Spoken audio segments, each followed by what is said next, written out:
Okay. Guys, I want to welcome you to a very talented artist, Aprajita Lal, a very amazing, warm human being. She creates art that she coins as, what's your catchphrase for your art?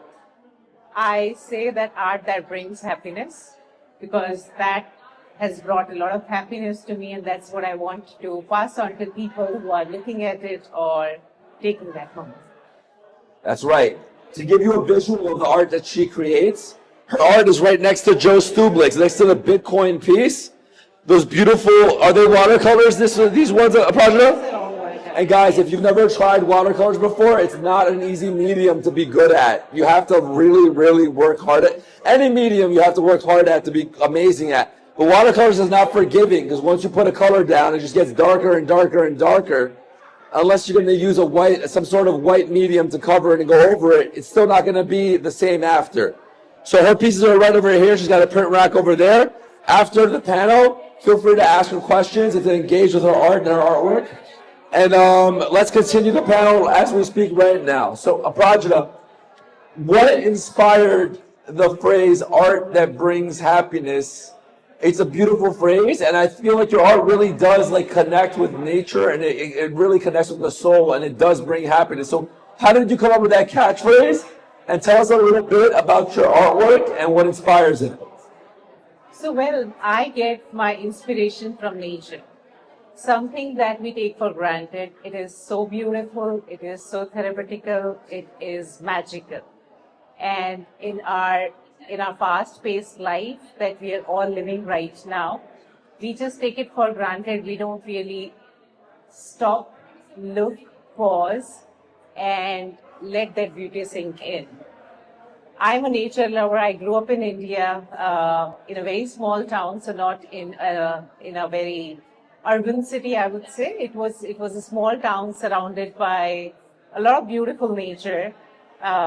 I grew up near mountains and fields and farms. So I had that appreciation for nature right from my childhood. So that's when I started exploring the art side of my personality. I've tried different subjects. But every time I just felt that nature is what draws me in and became, my core inspiration for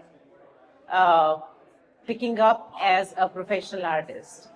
When I started doing this in 2020, after quitting my corporate career, it was COVID. There was barely anything that was keeping us busy. There were no social commitments, no grocery shoppings.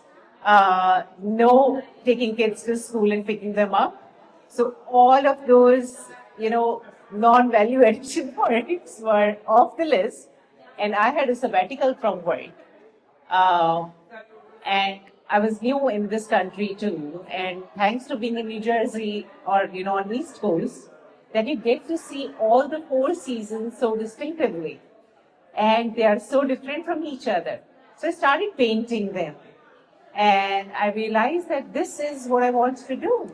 And I decided to quit my corporate career and pursue this full time.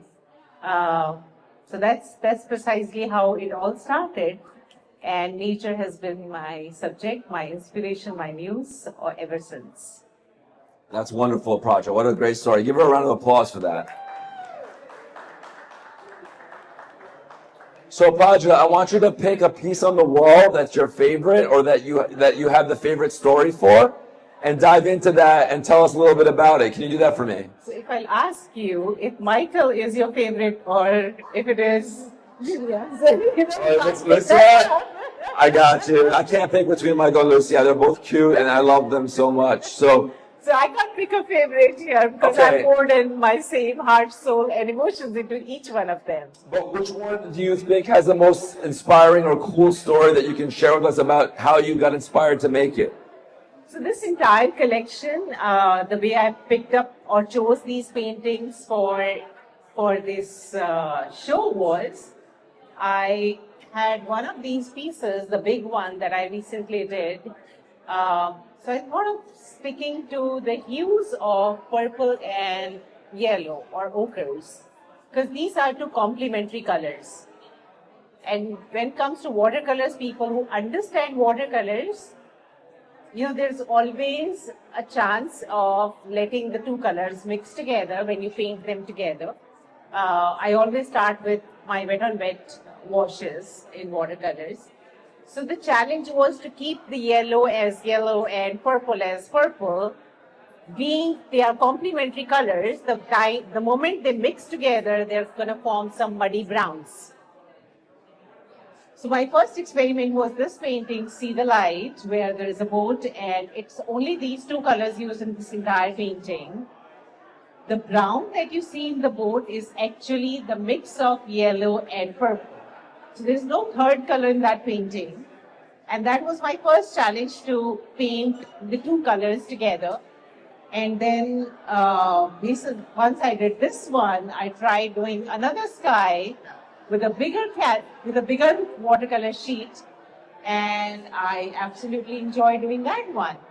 And then the rest of the four paintings just made their way through, they fitted well in the collection. That's how I picked up the remaining four. So if you look at the two paint, This is like monochromatic and then complementary. that's how I picked up the collection. Were you done with that? I want to make sure you're done with answering. Okay. Just making sure. Okay, so my next question for you, Aprajita, is that you've been really like trailblazing in the art world.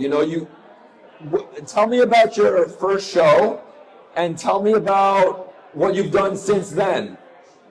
So my first gallery show was with you, Sophocles. So in 2021, August, is when I showcased for the first time in a gallery in New York.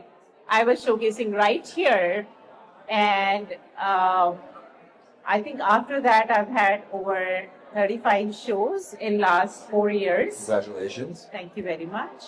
And right now I'm so happy to share that my art is now getting auctioned by Park West Gallery internationally. So I'm busy creating a lot of art for Park West Gallery collectors and all the other collectors around.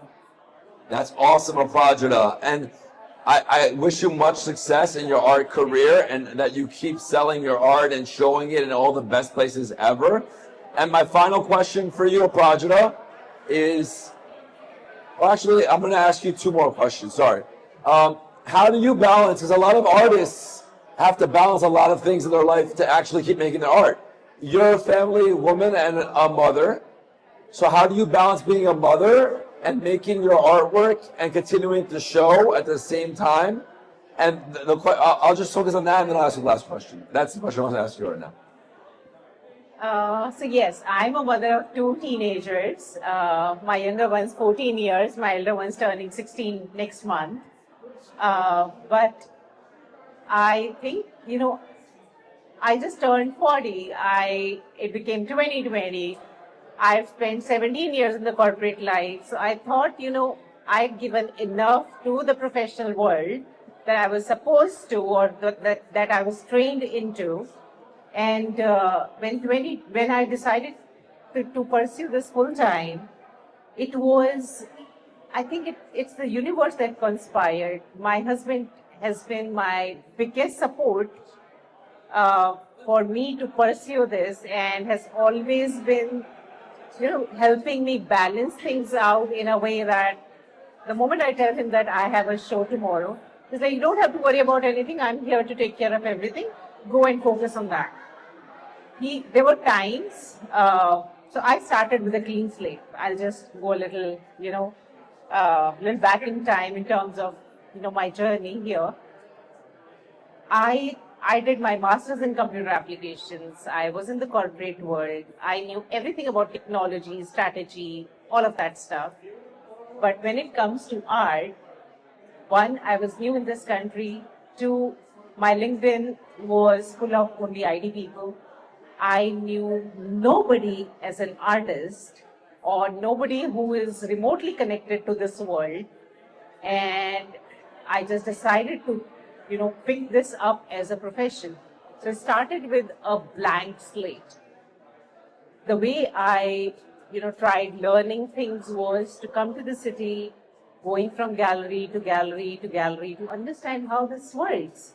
Sitting at home, listening to webinars, reading a lot, going through artists' websites, applying for call for artists. So it's been a very exciting, very learning journey, and I'm learning every single day. So that's how I started. But my husband and my extended family has always been very, very encouraging in terms of me pursuing this path. So I would come to New York City, go from gallery to gallery. So there are 203 galleries, and that's what I remember until last 2 years.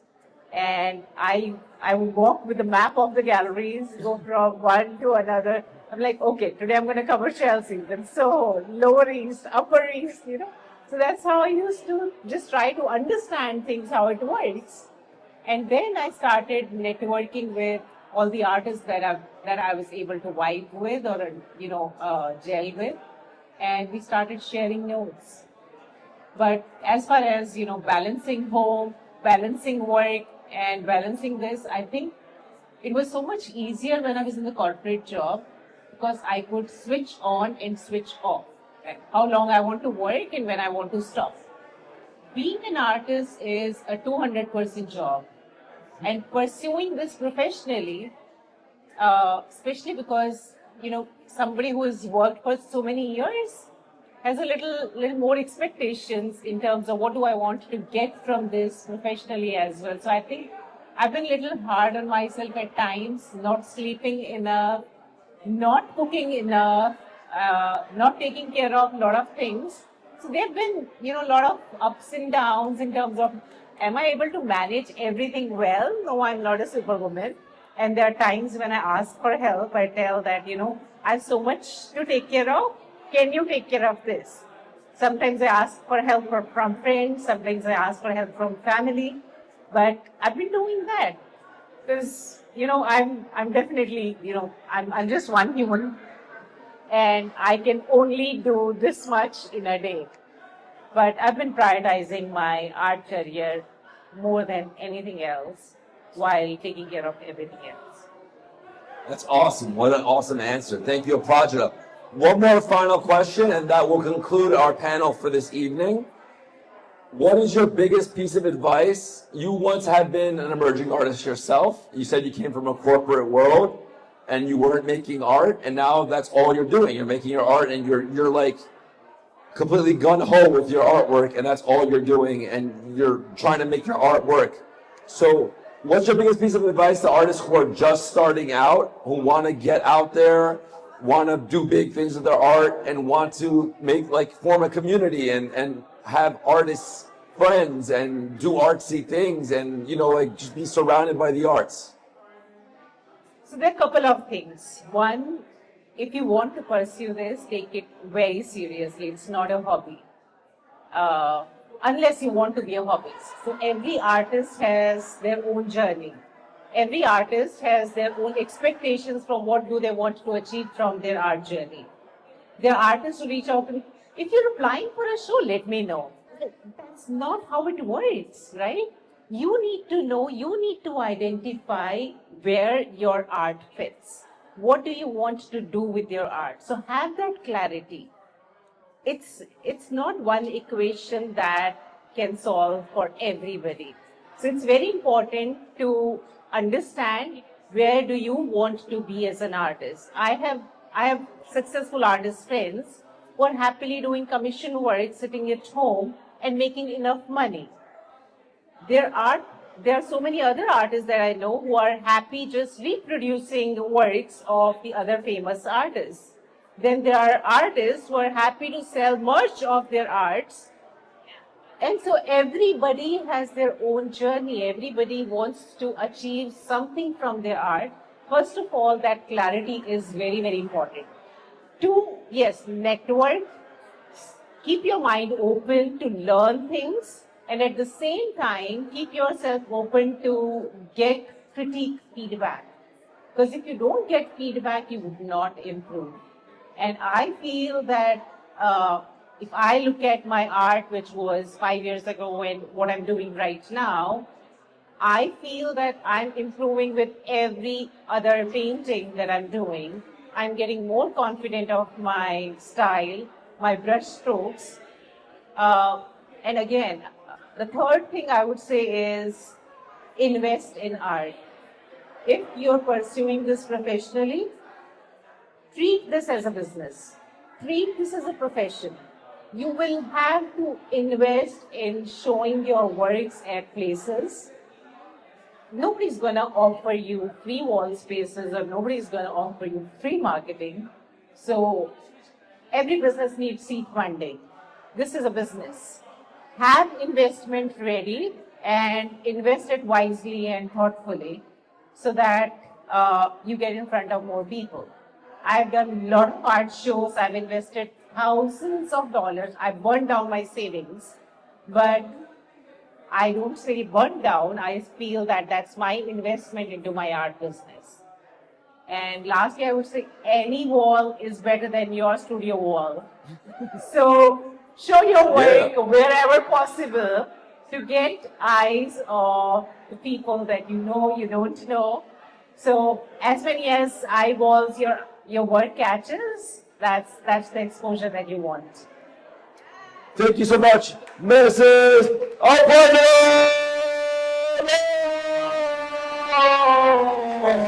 Thank you very much.